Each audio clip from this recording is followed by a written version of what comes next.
1998 മുതൽ 2015 വരെ നീണ്ട 17 വർഷം പാർട്ടിയുടെ സംസ്ഥാന സെക്രട്ടറിയും 2016 മുതൽ 2026 വരെ 10 വർഷക്കാലത്തോളം കേരളത്തിന്റെ മുഖ്യമന്ത്രിയുമായിരുന്നു സഖാവ് പിണറായി വിജയൻ. ഓഗിയും നിപ്പയും പ്രളയവും കോവിഡും ഉരുൾപൊട്ടലും നേരിട്ട കേരള ജനതയെ ചേർത്ത് പിടിച്ച കേരളത്തിന്റെ സ്വന്തം ക്യാപ്റ്റൻ. 1944 മുണ്ടയിൽ കോരന്റെയും കല്യാണിയുടെയും 14ാമത് മകനായി പിണറായി ഗ്രാമത്തിൽ ജനനം. കടുത്ത ദാരിദ്ര്യവും സാമ്പത്തിക പ്രതിസന്ധിയും ഉണ്ടായിരുന്നതിനാൽ തന്നെ ഔപചാരിക സ്കൂൾ വിദ്യാഭ്യാസത്തിന് ശേഷം പഠനം നിർത്താൻ അദ്ദേഹം നിർബന്ധിതനായി. തലശ്ശേരിയിലെ പ്രശസ്തമായ ബ്രണ്ടൻ കോളേജിൽ പ്രീ യൂണിവേഴ്സിറ്റി കോഴ്സിൽ ചേരുന്നതിന് മുൻപ് വിജയൻ കുറച്ചുകാലം കൈത്തറി നെയ്ത്ത് ജോലി ചെയ്തു.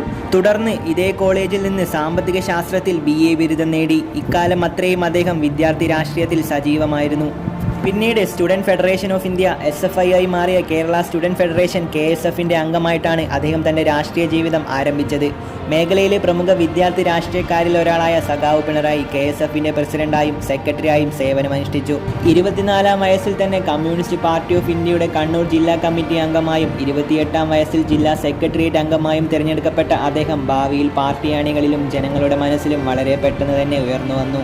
1970 ആദ്യമായി കൂത്തുപറമ്പിൽ നിന്ന് കേരള നിയമസഭയിലേക്ക് മത്സരിച്ച് വിജയിക്കുകയും ചെയ്തു. കേരള നിയമസഭയിലെ അംഗമെന്ന നിലയിൽ ജനങ്ങളുടെ അവകാശങ്ങൾക്കും സമൂഹത്തിൽ അടിച്ചമർത്തപ്പെട്ട വിഭാഗങ്ങളുടെ പ്രത്യേക അവകാശങ്ങൾക്കും വേണ്ടി അദ്ദേഹം നിലകൊണ്ടു. കുപ്രസിദ്ധമായ അടിയന്തരാവസ്ഥയിൽ കേന്ദ്ര സർക്കാരിന്റെ അതിക്രമങ്ങൾക്കെതിരെ ശബ്ദമുയർത്തിയതിനെ തുടർന്ന് അദ്ദേഹത്തെ അറസ്റ്റ് ചെയ്യുകയും ക്രൂരമായി മർദ്ദിക്കുകയും 1.5 വർഷത്തോളം ജയിലിൽ അടക്കുകയും ചെയ്തു. പുറത്തിറങ്ങിയ പിണറായി രക്തം പുരണ്ട തന്റെ ഷർട്ടും ഉയർത്തിപ്പിടിച്ച് കേരള നിയമസഭയിലേക്ക് കയറി വന്നത് മലയാളികൾ അത്ര പെട്ടെന്നൊന്നും മറന്നു കാണില്ല. 1996 EK നായനാർ മന്ത്രിസഭയിൽ പിണറായി വിജയൻ കേരളത്തിന്റെ വൈദ്യുതി സഹകരണ മന്ത്രിയായി തിരഞ്ഞെടുക്കപ്പെട്ടു. കേരളം കണ്ട ഏറ്റവും മികച്ച വൈദ്യുതി മന്ത്രിമാരിൽ ഒരാളായിരുന്ന സഖാവ് പിണറായി വിജയൻ മന്ത്രിസഭ വിട്ട് 1998 CPIM സംസ്ഥാന സെക്രട്ടറിയായി ചുമതലയേറ്റു. പിന്നീട് 2016 കേരളത്തിന്റെ മുഖ്യമന്ത്രിയായി ചുമതലയേൽക്കുകയും 2021 ആ വിജയം ആവർത്തിക്കുകയും ചെയ്തു.